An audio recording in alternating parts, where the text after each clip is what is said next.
Worst values you have ever heard. I think two types. The value on the wall does not equal the action on the ground. That's the worst value. Second is when there are no values on the wall. Then people don't know what.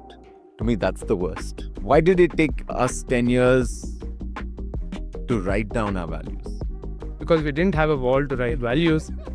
I think for us, we went the other way with it. We didn't put it on the wall, but we knew values that people were living. And then we said, hey, let's put that on a wall.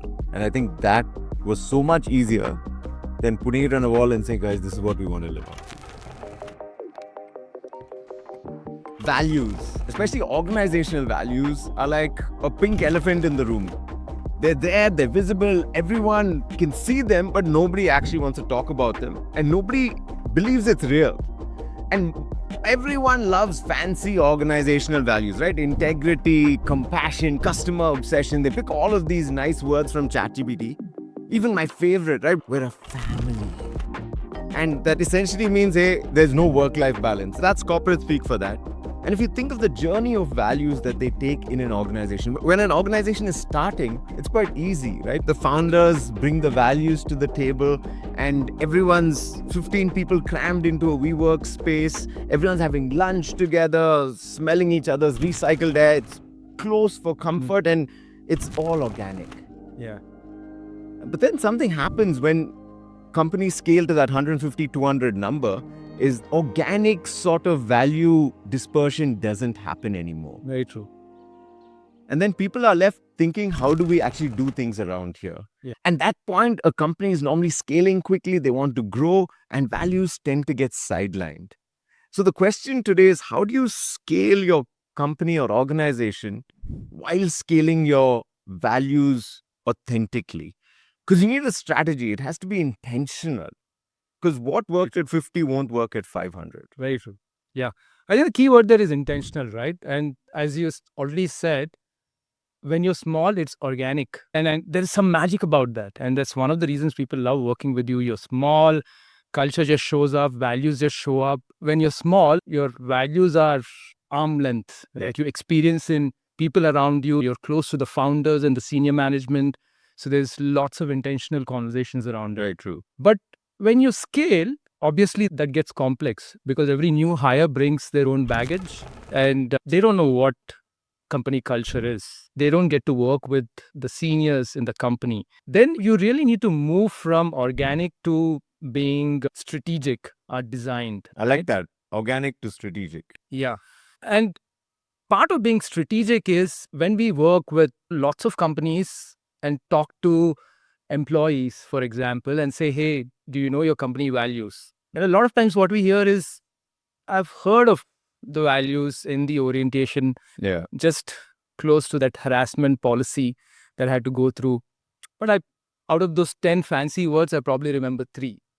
So if you want to be intentional and if you want to design, what you're thinking through is, how do I move my team, my organization from I've heard somewhere and I vaguely know to I know the values, and then I engage with the values, I interact, I wrestle with them on day-to-day basis. And then the last part is I experience them in others. Nice. And when you experience the values in others in the company, that's when the magic happens. That's when the conviction comes. Because when I say when I experience the values in others, it's like I want others to experience the values in me.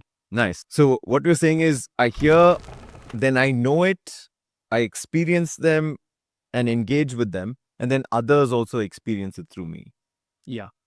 You want people to travel from I heard of the values to I actually know the values. Your communication is very important. How you design your values. I think one company that did a really good job of that is Netflix. When they started scaling, they were very conscious and they put out a culture deck, which has become a legendary culture piece that everybody refers to.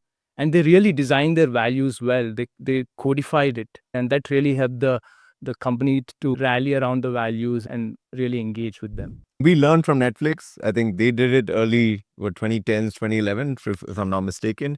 And we were able to build our hashtag book, right? We were able to actually take and compress a decade worth of what we believed U&I's values were into 3 hashtags that really worked. We brought it down to things that were small, memorable, and people could use in everyday WhatsApp, Slack, all of that. We said hashtag be the change, hashtag in this together, and hashtag big audacious goals. Yeah. The reason we went the whole not integrity, honesty, but be the change was there was a conviction in it. There's a call to action in it. Having that, codifying that well of what you want, what you want people to act on is extremely important. And that's a communication piece. And once you simplify it, that people are able to relate to it and they're able to recall it, then they create a space where they can engage.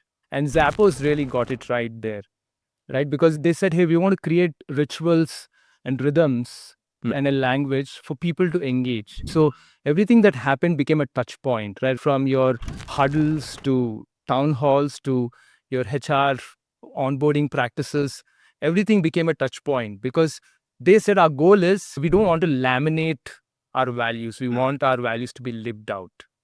I love that. And I think that was our biggest learning. Values need to move from a wall to a sort of a ritual. I think if I could summarize in one sentence what worked for us, it is that. And that's where we struggled also. Sometimes we would only get to our values every 6 months when the entire staff spent 2-3 days together. That worked really well because at that point we were talking about what was working, but also what was not working in our values. People were allowed to be very honest about it, because a big problem you face with values is you have the contradiction gap. People see something in the wall, but they experience something totally different. And that is going to happen. We're always not going to live according to our values, but we aspire to. And people should have the space to say, hey, I see this on the wall, but I don't see this in reality, and discuss that. And in that discussion, I think authenticity is found, honest conversations are had, and then companies can actually wrestle with their values. I find that when people wrestle with the values, when they joke about it, you know you're doing a good job. Yeah.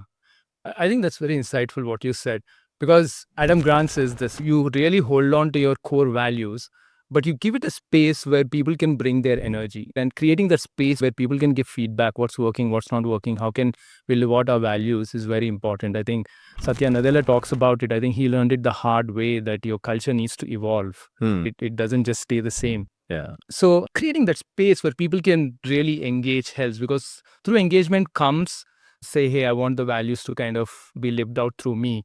And once they live out those values, others are able to experience those values through them. It's important for us to encourage that. And that's where the key thing you do there is celebration. Yeah. Because what you celebrate gets repeated. Like So that, yeah. so if you see someone living out the values, celebrate it, call it out. That's extremely important. Yeah. I agree. I think that's something maybe we've also let be organic. I don't think we've done a good job of being strategic and intentional about that. For us, we definitely have a Slack Affy channel, an affirmation channel where people are affirmed for living the values. That's something that companies should create, right? Those spaces. A lot of times you give awards for performance, but you don't give awards for how people have behaved, and the addition they have brought to the values of the organization. I think one interesting thing we did do though was, people always ask us, because our value book is called hashtag book, right? And what we created was 3 hashtags. And people are always like, why hashtags? It wasn't just a cool thing to do, it was a very strategic thing to do. Because what you see continuously, whether it's on Slack or messages or even in emails, people are able to affirm what you have done, and then they're able to leave a hashtag At the end of it, if they have seen you do a good teamwork, they're able to say hashtag in this together. If they've seen you go after something big, they're able to say hashtag big audacious impact. And so you have to think very strategically about these things. For founders to understand where they're currently at, because you may be somewhere in this journey, right? You may be, people are just seeing it on a wall, or you could be having real honest conversations. Wherever you are in that journey, if they can audit it and figure out who's going to drive this. Like you need clear owners. A lot of times it starts with HR, but it needs to go to leadership, managers, mid-level managers. All of them need to be speaking the same language. And then find ways to continually talk about it. I think if you're not doing that, you're not moving. And I love what you said about Satya Nadella, right? Values, culture will always evolve, and you need to evolve with it. That doesn't mean your values change, but how they're implemented, the behaviors that come along with those values may change based on the season, whether you're working remote, whether you're working hybrid, whether you're working in office. And I think that is critical for people to do. So just to recall, communication creates clarity, touch points through rituals creates practice, and celebration creates momentum. Yeah, and you do that, your culture will stick. I love that.